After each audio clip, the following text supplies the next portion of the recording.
a great conversation with somebody earlier this week on accountability for team members as they bring them on.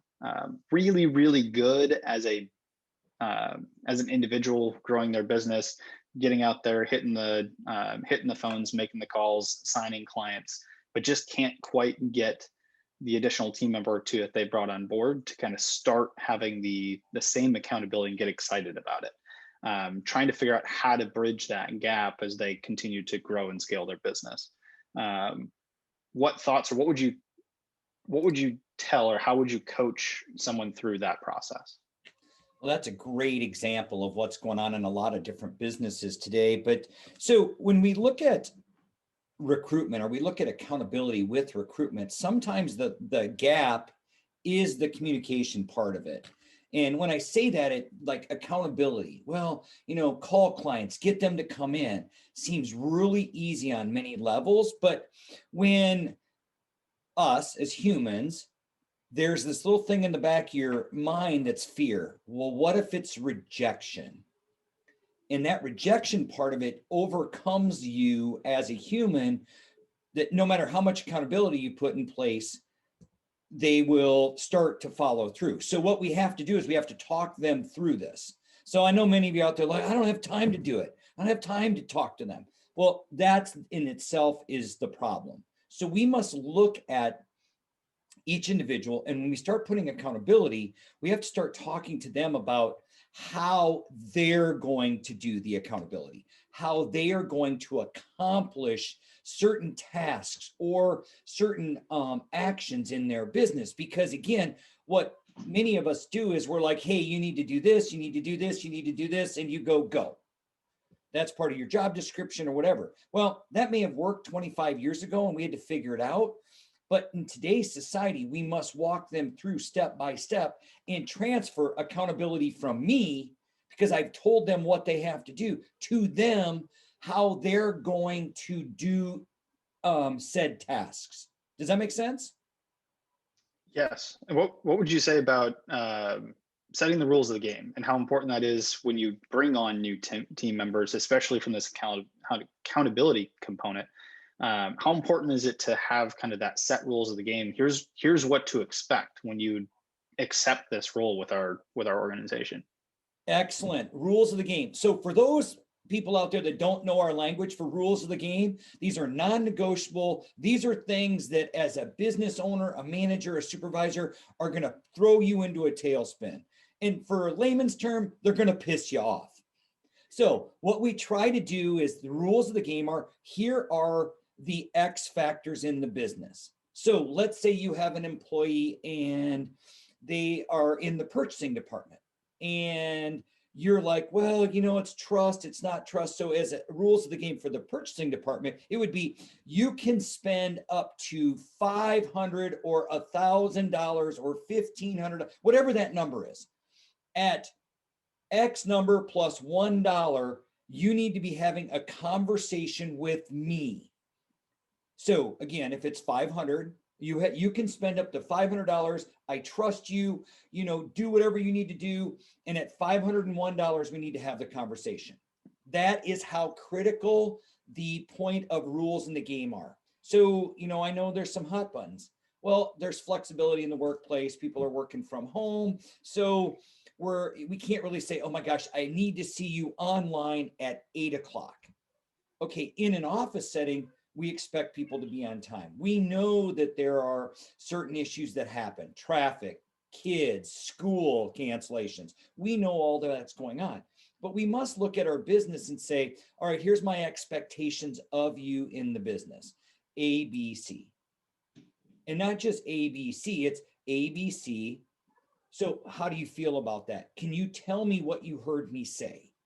It's that active listening versus, again, telling. We must engage them on that level of, again, transference of accountability to the people that we've hired. How's that? That's fantastic. No, I think that'll be very helpful for anyone that's facing this challenge in their business today, because we know as you continue to grow and scale a business, right? It's understanding the job doesn't necessarily help you prepare to grow a team and actually run the business component of it. And this is where that transfer starts to take place, and it's a challenge for a lot of us as we continue to grow. So no, I think that's incredibly helpful. And I know that we could continue to talk on this for hours, but how important is it to make sure that some of these rules of the game, the expectations, that they're actually written down and systematized, actually put down on paper and not just in the head of the owner? Talk through that just for a minute. Absolutely. Look, here's the deal. If it's not written down, it's not permanent. It's not permanent. Think about this for a second. How many times do we tell our children to brush their teeth, to wash behind their ears? It's a constant, never ending, you never stop, right? So when it comes to employees and having this stuff documented, it's a place where they can go to find the rules of the game. It's a place where they can go to see what is expected of them. Now, some of you are going to, well, we have an employee handbook. Great. You can have an employee handbook, but if you don't walk people through it page by page and highlight all the areas that are hot buttons for people within the organization, people don't understand. It must be documented. There must be a system. One of the common mistakes every business owner makes is that they assume, or they start training and somebody's like, yeah, I got it. Oh yeah, I already know that. Oh, I already know that. Well, great. You may know it. Then why aren't you doing it later? The idea of the written processes is about teaching the processes to the people, right? Not advocating that they're going to do it wrong. It's teaching them, this is our process. This is how we do it. This is the order that we do it in. And the reason we do it this way is because it works for all of us, not just one person. So document, make sure everything's in writing, and then train. And when people tell me, well, they don't have time to train, they're so busy, they haven't got time to sit down and teach people. Well, answer me this. Why is it time? We always have time to do it over, but we never have time to teach people to do it correctly first. That's the common error in most business owners. And I have been at fault at that myself many times. Powerful. I want to end on one final component, and then we can kind of wrap this up.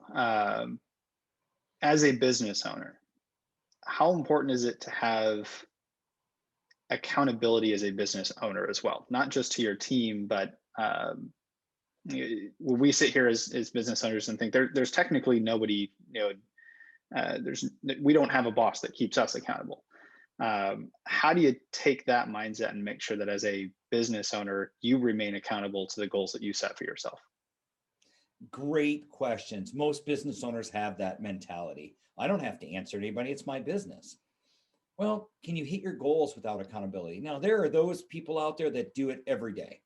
But those of you that don't, accountability is one of the greatest keys that you have in business and business coaches. We can sit here and laugh about it, but I have a coach. I've had a coach for 10 years. As a business owner, I have somebody that's holding me accountable daily, weekly to hit my goals, because we are very good at doing the fires in front of us as business owners because it's visible.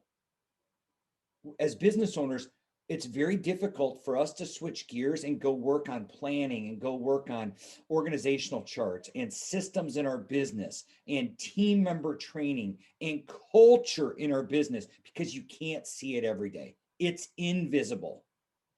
And so we as business owners will float right back into what's easiest. Well, people can see if I'm out here working on the floor, or if I'm out here hanging shelves, or if I'm out here cleaning tables or waiting on customers. That's the difference. Accountability is the key.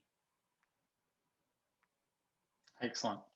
Well, thank you. I appreciate you taking the time to go through that. We'll wrap that up there for now, and hope everybody enjoys the conversation here.